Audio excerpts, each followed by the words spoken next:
I'm with Rachel Touiou from Tsav 9. Now, recently, America put sanctions on Tsav 9. Rachel, what have you done to upset America? Well, me personally, I haven't done anything. I'm not on the list, on the blacklist. But my friends of Tsav 9, Reut Ben Chaim and Shlomo Sarid, they both are compared to terrorists for not allowing the humanitarian convoys to get to the hands of Hamas. It's a legitimate thing, that a claim that we are making here. We are seeing proof of that every day in Gaza, of Hamas hijacking humanitarian aid. And as such, it's a legitimate thing to say that in Israel, we're not supposed to give humanitarian aid to Hamas, to a terror organization. This is something that we are being sanctioned for. But basically, it's something that Secretary Blinken himself said back in October, 17th of October, if I'm not mistaken. And he said that. He said, if we have any proof that Hamas is taking the aid, we will be the first to condemn it and to prevent that from happening. So that's basically what we've been doing. We've been doing US policy all along, and we are being sanctioned for that. Now, me as a British citizen, if I give money to Hamas, I will be arrested and put into prison for encouraging Exactly. terrorism. But now you are being accused of being terrorists because you're trying to stop aid The real going to terrorists. Hamas. Yeah, Yeah. exactly. Well, And let me well. also tell you something. The terrorists, Reut Ben Chaim, for example, she's the mother of 8 living in Etivot. She's a social worker. I mean, this is the identity of a terrorist for real, a mother. It's just completely wrong, and it's outrageous. And it really has a big impact on their lives, on their daily lives, the impacts of these outrageous sanctions. Now, you're not against innocent Palestinians receiving aid, are you? You know, the genuine people Absolutely that not. need it. Absolutely not. This is one of our main claims. We've always said we're not against giving humanitarian aid to innocent Palestinians, to civilians. But this humanitarian aid is being constantly hijacked by Hamas. And this is something that we are not and we cannot allow. It has a direct impact on our lives here in Israel.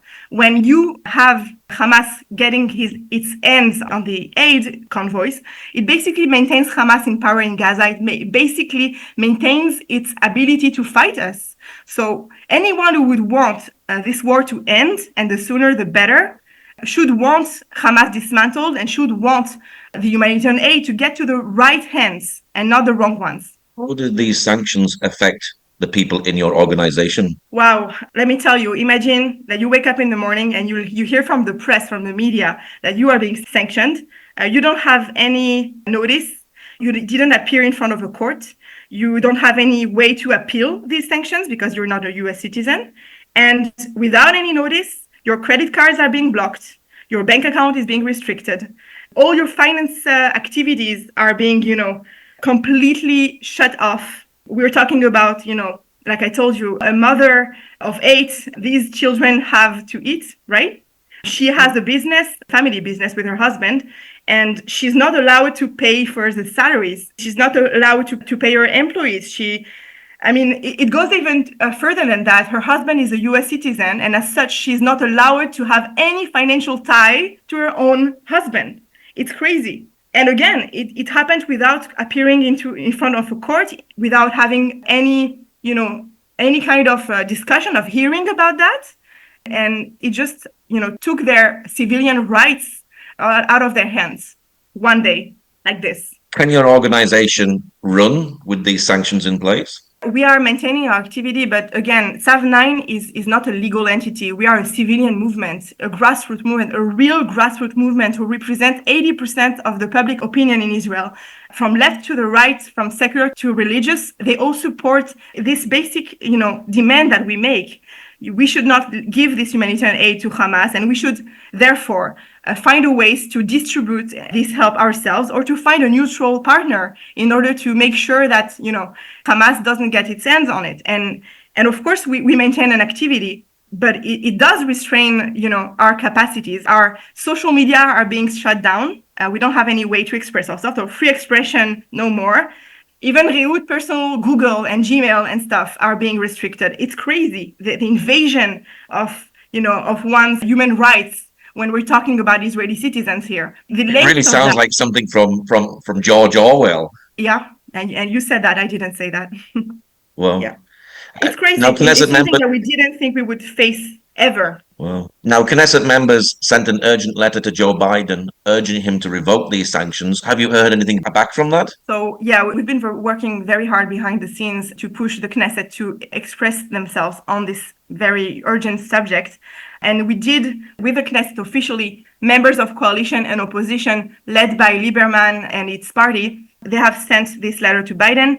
And also like on official ways and behind, personal contacts in order to push these sanctions out of us, to make our friend, our ally, the US, understand their mistake and understand that this act is basically a new form of anti-Semitism. It's something that we did not expect coming from an ally, and it's something that should not be imposed on the sovereign state. And furthermore, when it's Israel and US relationships. So we didn't hear anything back from that letter, but let me tell you that yesterday we held a meeting at the Knesset Commission, Constitutional Commission, about the subject. And this meeting was, wow, it was long. It was 5 hours long. And we've exposed this issue of the sanctions there. And we've also asked the Knesset officially invited ambassadors from the EU, from US, of course, and also from different countries such as France and UK and so on. They did not appear. They did not show up. So we'll see. We're trying to move our government, to act on it and to really, protect our rights as civilians, as Israeli citizens. Members of the Knesset on your side in defending you in this? Absolutely. Absolutely. The support is from both, like I said, just like it mirrors the support that we get from the public. It's not about left and right. And, when you take out the extreme left or the Arab parties who are very happy about these sanctions, most of the Knesset support us. They understand that it's a big thing. It goes beyond Reut and Shlomo. It goes beyond Tsav 9. It's something that today it's on them, but tomorrow it could be the MKs themselves. It could be the ministries themselves. It could be soldiers, judge courts.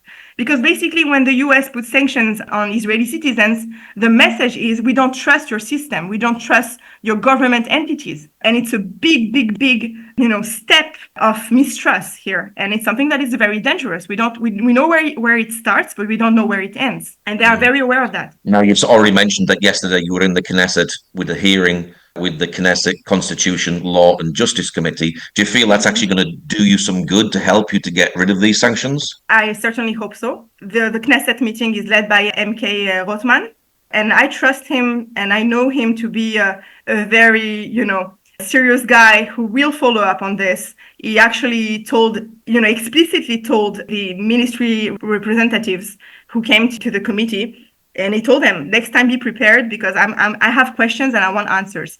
So he did expose the fact that there is a real need for the whole, the different ministries to work together on this subject. Like I said, it's way bigger than Tsav 9, and Tsav 9 is just, the concrete, the real example of how it ruins one's life. But it's something that they understand and they are working on it. And I trust that there will be another committee meeting on that. Are Israelis on the street angry with what America is doing, interfering in this situation? Absolutely. Absolutely. There's a feeling of being maybe left aside, of being abandoned. Also, we are frustrated, and I'm not just speaking about Tsav 9. In general, the public opinion here is frustrated because in Israel we are having a war. It's a difficult war. We are facing one front in Gaza, but let's not forget the 6 others. We are being under threat with Iran. We don't know. We are waiting for Iran to respond, to attack, and we have developed some kind of cynicism, sarcasm about it, some kind of, ability to even have some humor, some black humor, waiting for Iran to attack. But this is completely crazy. When someone who is not in Israel, you could not understand or imagine how it is to live here with so much pressure all the time and not knowing what tomorrow will happen. You cannot plan ahead. You're not sure about anything. And now we're not even sure about the US because they are in elections right now. So we really want our ally, the US, the Americans, to understand that our fight is the fight of the West. And if they let us, face the consequences of facing terrorism and they're not supporting us enough, you are next. I mean, this is what the Prime Minister said, but it's true. It's true. Israel always faces threats way before it happens in the West. But we're seeing that also emerging in the US soil. So My question that I have regarding Tsav 9 and sanctions is, it was so easy to put sanctions on Israeli citizens, but I didn't see any sanctions of that sort being put on, the students on the campuses and the people who express themselves with such, anti-Semitism and, without any shame on this and acts of violence and so on against the Jewish community. There's no sanctions put on them. There's sanctions on, civilians who protest. It's a civilian right, and it's something that in the US it's a protected right, if I'm not mistaken. So coming from the biggest democracy in the world, the free world, this is anti-democratic and it's outrageous. Are there many other organizations like yourself that have been put under sanctions as well? Yes, other organizations. I don't have all their names. It's so sporadic because we are not the same. I mean, it's so many organizations who are being blamed for settlers' activities in Judea and Samaria. So my thought, and that's something that we've understand, is that there is an intention to create a Palestinian state at whatever the cost, and they are trying to take out any obstacle to that goal. And they are willing to take, like I said, to take measures that are very anti-democratic and that are not suitable for free, liberal democracies. So you think there's an agenda underneath this, basically, to create Absolutely. a Palestinian state and force it? Absolutely. And it comes from the US, from Biden's administration, who, like elections are coming, and Kamala Harris is certainly going to pursue that goal. And it also comes from, the EU has followed on the US step quite, fast and quickly. It was maybe a week later that they announced also sanctions on all these organizations. They just made a copy paste on the US sanctions.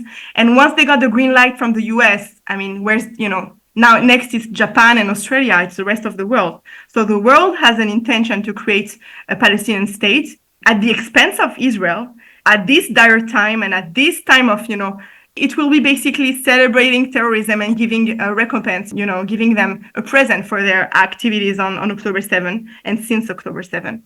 So it's very wrong, it's immoral, and they are taking out any obstacle that is on their way. I imagine you're watching the American elections very closely. We see that Kamala Harris seems to be very anti-Israel, but Donald Trump was very much a friend to Israel and the Jewish people. Yeah, absolutely. I can speak only for myself, but I think that in Israel, we are very hopeful that Trump is going to be elected. We also understand that Trump also intends to create a Palestinian state, and it's a reality, but it will be, I think, more easy to speak and to negotiate and to have Trump's administration, hopefully, understand the consequences and the reality on the ground and the impact of a creation of a state that will be basically a terror state, because there's no expecting anything coming from the PLO.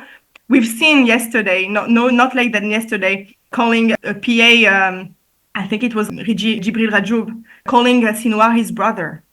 I mean, if that doesn't say anything to anyone, then I don't know anymore. Have you received a lot of support on this situation with the sanctions? We did. Like I said, it's a real thing. And you see the support. When I'm saying that 80% of Israeli society agree with Tsav 9, you see it on the ground, and with their ways that people contact us and contact Reut and Shlomo and ask, how can I help you? Do you need financial help? But let me tell you one thing. These sanctions and the way that they are written doesn't allow officially in like a direct way to even collect money or funds in order to fight those sanctions. And fighting those sanctions in the different courts, and we're talking about the US courts, the EU courts, and every government separately in Europe, is costly. And having legal teams working on that costs a lot of money, and we don't know how long it will last, or if you have any chance of succeeding in court. These sanctions don't even allow us to have the ability to collect money and funds from people willing to give us those funds.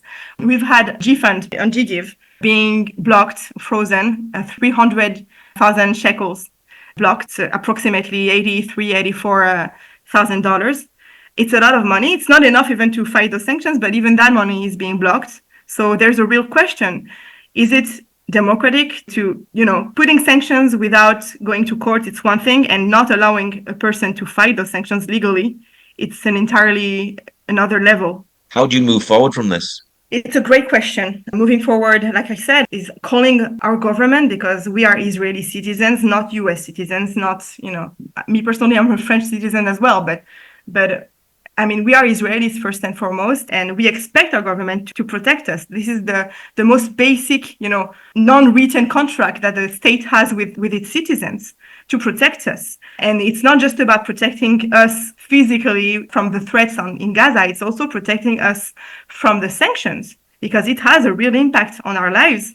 And like I said, imagine yourself, how in 2024 can you, manage your life without credit cards? You on a most basic level, you need to buy food. How do you buy it if you don't have any cash on you? If you need to park, I mean, the greatest kind of, with humor, Shlomo told me one of my fears now is that I'm not being able to park my car in official, parking places, because the pay method is only with cards and he doesn't have a card anymore. I mean, it's funny and it's sad, and the impact is so big on their lives.